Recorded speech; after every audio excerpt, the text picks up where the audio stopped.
po sa ating lahat. Yan.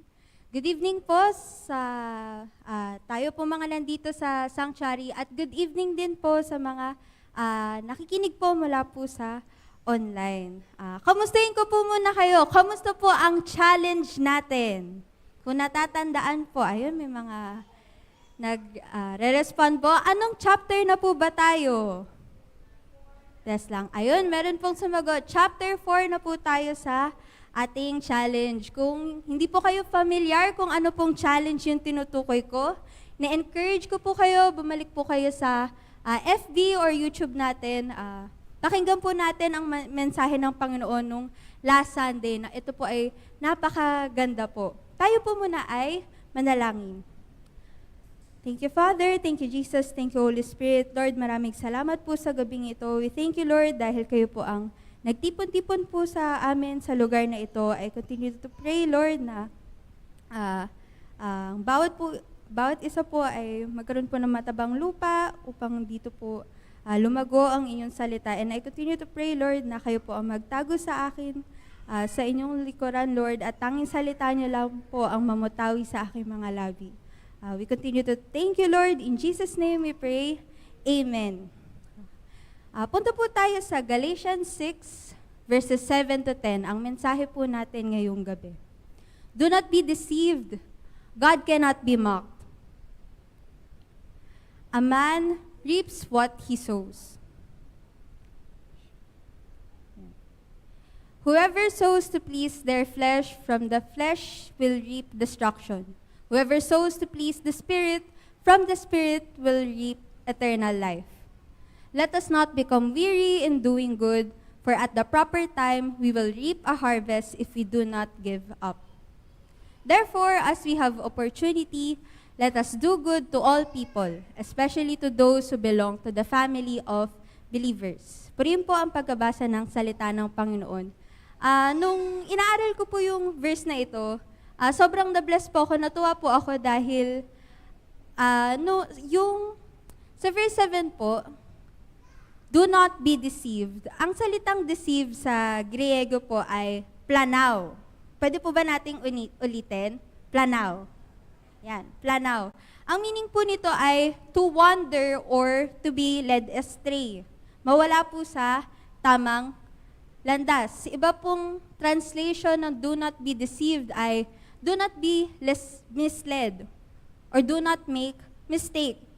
At nakaka-bless lang po dahil last Sunday, ang mensahe po sa atin ng Panginoon ay tayo po ay lumakad kasama niya. Let us walk with God faithfully. At ngayon, ang mensahe po sa atin ng Panginoon, isa po itong reminder, isa pong paalala na let us not be deceived. Let us not be misled. Let us not be walk astray. Ano po ba itong do not be deceived? Saan po ba tayo pwedeng ma-deceive? God cannot be mocked. A man reaps what he sows.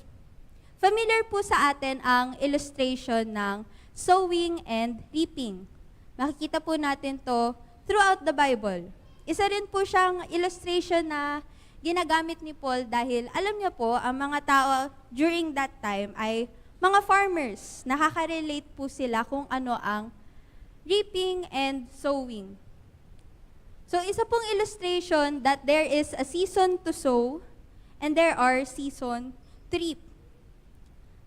At isa pong paalala na alalahanin po natin, ano po ba ang ating sinosow? Ano po ang tinatanim natin sa ating mga buhay? Tingnan po natin sa Galatians 6 verse 8. Whoever sows to please their flesh, from the flesh will reap destruction. Whoever sows to please the Spirit, from the Spirit will reap eternal life. So meron po tayong dalawang options. Meron po tayong dalawang options on what to sow. Una po, do we sow to please the flesh?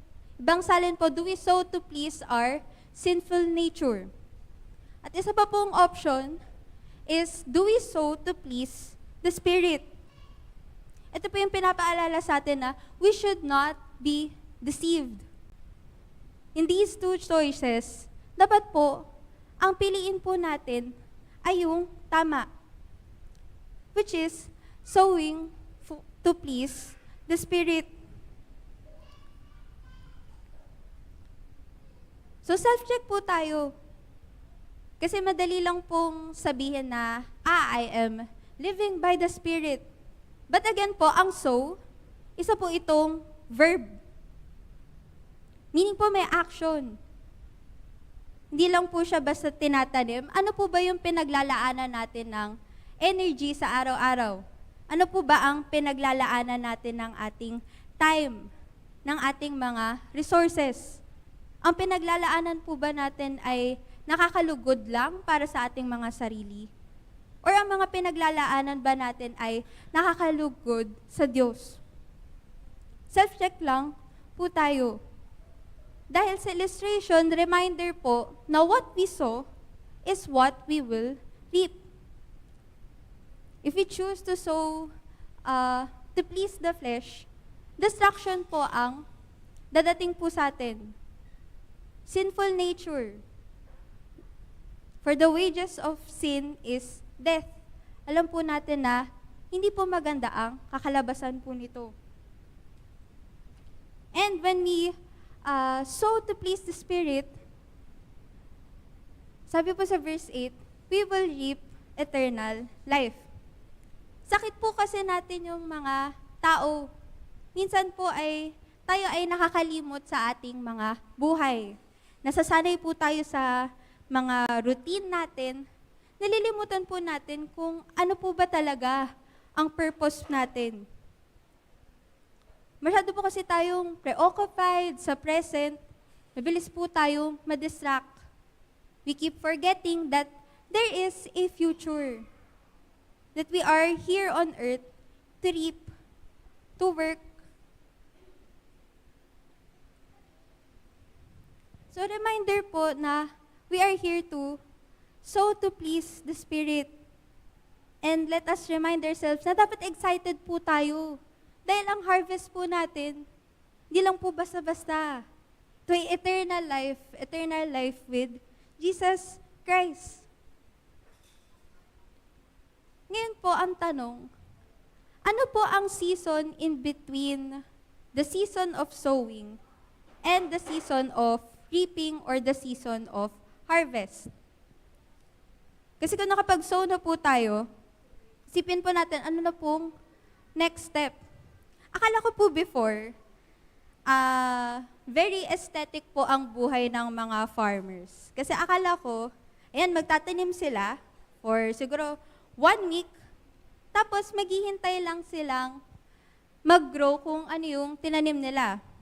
Ang naisip ko po before, since parang nasa countryside sila, ay hihiga lang muna sila, hindi na sila farmer after nilang magtanim. Dahil hihintayin lang naman nila mag-grow yung plant na tinanim nila. Farmer na uli sila kapag biglang tumubo. Parang ganun po yung mindset ko before. Pero nag-research po ako, ano po ang ginagawa ng mga farmers habang hinihintay po nilang mag-grow yung seed na plinant nila, yung mga crops na sinow nila. Nagulat po ako, ang dami po palang ginagawa ng farmer. Parang mas busy pa po sila habang naghihintay pong mag-grow yung plant.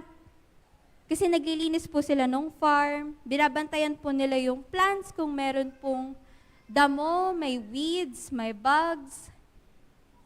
Naghahanda na po sila para sa next season na magtatanim uli sila.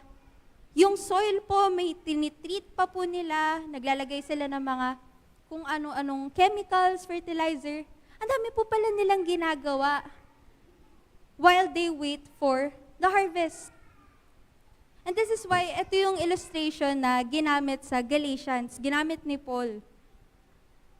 That while we wait for the harvest, tayo po ay hindi nakatenga, hindi lang po tayo basta nag-wait. But in verse 9, ito po dapat ang ginagawa natin. Let us not become weary in doing good, for at the proper time we will reap a harvest if we do not give up. So habang wala pa yung season of harvest natin, nihintay natin yung pinangako sa atin ni Lord, yung mga rewards na pinangako sa atin ni Lord, let us do good. Ito po ang dapat na ginagawa natin during the season in between. Kasi usually po, tinatawag na waiting season ang gitna ng sowing season and the harvest season. But in this season, we don't just wait. We continue to do good. Because remember, if we chose to sow, to please the Spirit, to please God, the way we live our life should also be according to how God wants. We walk with God. We live according to His Spirit. So, bang hinihintay po natin ang eternal life, ang second coming, tayo po ay nagawa ng mabuti. Pero pinasimulan po yung verse na yan with, let us not become weary in doing good. Sinasabi na po na meron pong posibilidad. Ay, hindi lang posibilidad. Merong mga pagkakataon na tayo ay nadi-discourage. Na para bang ko-questionin natin, bakit pa tayo nagawa ng mabuti? Yung phrase po na do not give up, pag translate po siya in Greek, yung specific po na Greek na yun, dinedescribe po siya as the period na nagle-labor ang isang pregnant woman. That specific phrase po. It's described as hard and painful and unfinished and unrewarded. Dahil yung pregnant woman, nasa period pa lang siya na nagle-labor. In labor nga po yung term. Hindi pa po lumalabas sa kanyang sinapupunan ang bata. And minsan po, yun po ang pinagdadaanan natin. Nararamdaman po natin yung hirap, yung pagod.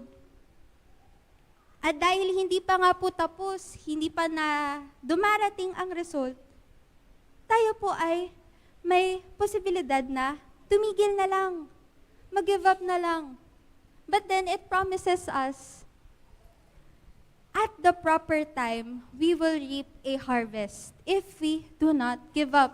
Tandaan po natin, yes, tayo po ay nagsusow, tayo po ay nag-work for the glory of God, but we should remember that it is God who grows our plants.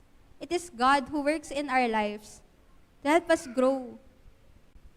So hindi po natin kailangan maging weary dahil alam po natin na si Lord ang bahala. Si Lord ang magpapalakas. Si Lord ang magpo-provide. At siya rin ang magre-reward. At napakaganda po ng timing dahil it is at the proper time. Usually po, hindi po tayo nakasubscribe sa timetable ng Panginoon. Meron po tayong sarili nating schedule na, ay, dapat ngayon, makuha ko na to. Lord, sana po ma-answer na po yung prayer ko, makatanggap na po si ganito. But then remember that God knows the perfect timing.